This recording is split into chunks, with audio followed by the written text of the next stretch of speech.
சங்கீதம் 91:16 நீடித்த நாட்களால் அவனை திருப்தியாக்கி என் ரட்சிப்பை அவனுக்கு. இந்த வசனத்துக்கு அடி கொடுக்குற மாதிரி இன்னொரு வசனம் உண்டு, அதை இன்னைக்கு நான் காமிச்சிருந்தேன். ஒருத்தர் பயங்கரமாக வாக்குவாதம் பண்ணி வந்தார். நீங்கள் நீடித்த நாளுங்கிறிய 120ங்கிய 175ங்கிய பெரிய பீத்திக்கிறிய, இந்த வசனத்துக்கு என்ன பதில் சொல்கிறிய அப்படின்னு என்கிட்ட கேட்டாங்க. இப்போ நான் உங்கள்கிட்டையும் கேட்குறேன். யாக்கோபு எடுக்கலாம். யாக்கோபில் ஏன்னா நம்ம மேன்மையாக ஒன்று பேசணும்னா அதை அடிக்கிற மாதிரி இன்னொரு வசனம் இருக்கும் பாருங்களேன். கொஞ்சம் நமக்கு கொஞ்சம் ஒரு சின்ன தெளிவு வரட்டும். யாக்கோபு 4ஆம் அதிகாரம் 13 வாசிக்கிறேன், கவுனிங்க.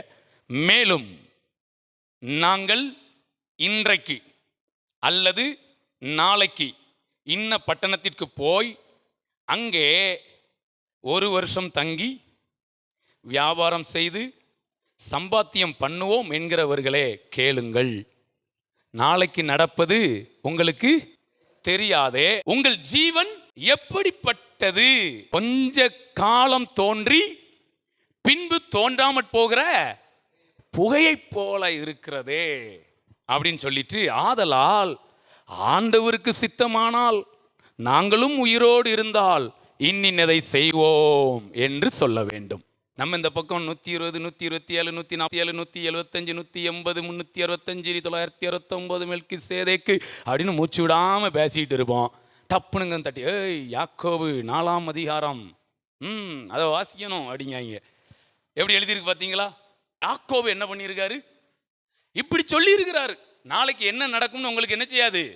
அதனால் நீங்கள் நாங்கள் அப்படி வாழ்ந்துருவோம் இப்படி வாழ்ந்துருவோம் அப்படிலாம் என்ன பண்ணக்கூடாது, பேசக்கூடாது.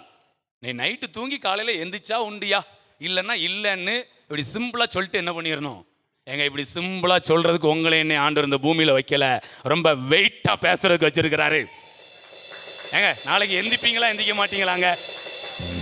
உன் நம்பிக்கை வீண் போகாது, நிச்சயமாகவே முடிவு உண்டு. நான் சொல்றேங்க, நான் நாளைக்கு எந்திப்பேன், நாளை மறுநாளைக்கு நான் எந்திப்பேன். ஏங்க நேற்றுக்கு நான் படுத்தேன், இன்னைக்கு நான் எந்திரிச்சு வந்து நிக்கலையா? அப்ப இன்னைக்கு நான் தூங்குவேன், நாளைக்கு நான் எந்திரிச்சு நிற்பேன், நாளை கழிச்சு நான் எந்திரிச்சு நிற்பேன். எப்படி இந்த வசனத்துக்கு விரோதமா பேசுற மாதிரி இருக்கு, அப்படித்தானே? ஏன்னா நாளைக்கு என்ன நடக்கும்னு உங்களுக்கு. ஹலோ, இப்ப நான் இன்னொரு இடத்துக்கு உங்களை கூட்டிட்டு போக விரும்புறேன். வரீங்களா? இப்ப யாக்கோபிட்ட கூட்டிட்டு வந்தேன், வந்தீங்களா? வந்தீங்க. இப்ப நான் இயேசுட்ட உங்களை கூட்டிட்டு போறேன், வரீங்களா? ஏன்னா நம்ம எங்கே ஆரம்பித்தாலும் முடிக்கிறது தலைவர்கிட்ட தான் முடியணும். இப்போ வாங்க, லூக்கா 13ஆம் அதிகாரம். இந்த வசனத்தில் அப்படி மனசில் வச்சுக்கிடுங்க. யாக்கோபில் வாசித்ததெல்லாம் மனசில் வச்சுக்கிடுங்க. லூக்கா 13ஆம் அதிகாரம். இங்கே தலைவர் சொல்லுவார் பாருங்க டயலாக்கு, இதுதாங்க டயலாக்கு, இதைத்தான் எடுக்கணும். லூக்கா 13ஆம் அதிகாரம் அதில் 31 வாசிக்கலாம். ஏரோது உம்மை கொலை செய்ய மனதாய் இருக்கிறான் என்றார்கள். அதற்கு அவர், நான் இன்றைக்கும் நாளைக்கும் பிசாசுகளை துரத்தி வியாதியுள்ளவர்களை சுஸ்தமாக்கி 3ஆம் நாளிலே நிறைவடைவேன். Price God. ஆண்டவர் என்ன சொல்றாரு? நான் சொல்றேன், ஏரோது உம்மை கொலை செய்ய மனதா இருக்கிறான், அதனால இந்த இடத்த விட்டு என்ன செஞ்சிடும், போயிரும் அப்படின்னு சொன்னா, ஓ அப்படியா, சரி சரி போயிடுறேன். வாங்கடா எல்லாரும் போயிடும். ஆமா, ராஜா கொலை செய்ய மனசா இருக்காராம், வாங்க போயிடுவோம்ப்பா அப்படியா சொன்னாரு. சொல்றாரு பாருங்க. அதற்கு அவர், நான் இன்றைக்கும் நாளைக்கும் பிசாசுகளை துரத்தி வியாதி உள்ளவர்களை சொஸ்தமாக்கி, அவர் சொல்றாரு, நான் 3ஆம் நாளில் நிறைவடைவேன். இயேசு நிறைவடைந்தார். அடுத்து இன்றைக்கும் நாளைக்கும் மறுநாளைக்கும் நான் நடமாட வேண்டும். கையை தட்டுங்களேன். அங்க யாக்கோபு சொன்னதுக்கு இது கொஞ்சம் வித்தியாசமா இருக்கா? எப்படி நாளைக்கு என்ன நடக்கும்னு நமக்கு அவர் தெரியாதுங்கிறாரு. இயேசு சொல்றாரு, நாளைக்கு என்ன நடக்கும்னு எனக்கு தெரியுங்கிறாரு. நான் இன்னைக்கும் நாளைக்கும் நாளை மறுநாளுக்கும் நான் நடமாட வேண்டும். நல்லா கையை தட்டி நல்லா ரிசீவ் பண்ணுங்க. நான் தேவனுடைய ராஜ்யத்துக்காக பேசிக் கொண்டிருக்கிறேன், நம்முடைய நீடித்த நாளுக்காக பேசிக் கொண்டிருக்கிறேன். சாதிக்கணுங்க. ஆண்டவர் நம்மை சாதிப்பதற்காக வைத்திருக்கிறார். மரணத்தையும் வியாதியையும் பலவீனத்தையும் வாதிப்பதற்காக வைத்திருக்கிறார். Praise God. கோலியாத்தை பார்த்து எல்லாரும் பயந்தாங்க. ஆனால் தாவீது கோலியாத்தை பார்த்தோன்னே அப்பதான் வெறி என்ன செய்யுது, ஏறுது. ஆமானை பார்த்து எல்லாரும் பயந்தாங்க. முருதகாய்க்கு அப்பதான் வெறி என்ன செய்யுது, ஏறுது. Praise God. ஆமாம், பெலிஸ்துடைய இராணுவத்தை பார்த்து எல்லா இஸ்ரேலும் பயந்து ஓடி முட்செடிக்கெல்லாம் ஒளிஞ்சாங்க. யோனத்தான் மட்டும் பிளான் பண்ணுறாரு, டேய் அப்படியே அந்த பெலிஸ்துடைய பாளையத்துறைக்கு போயிட்டு வரலாமா? இப்போ நம்ம பெலிஸ்தரின் பாளையத்துக்குள்ள போகிறோம். நான் யோனத்தானா முன்னாடி போகிறேன், நீங்கள் ஆயுததாரியா கூட வாங்க, இல்லாதவைகள் எல்லாம் உங்கள் கைக்கு வரும்.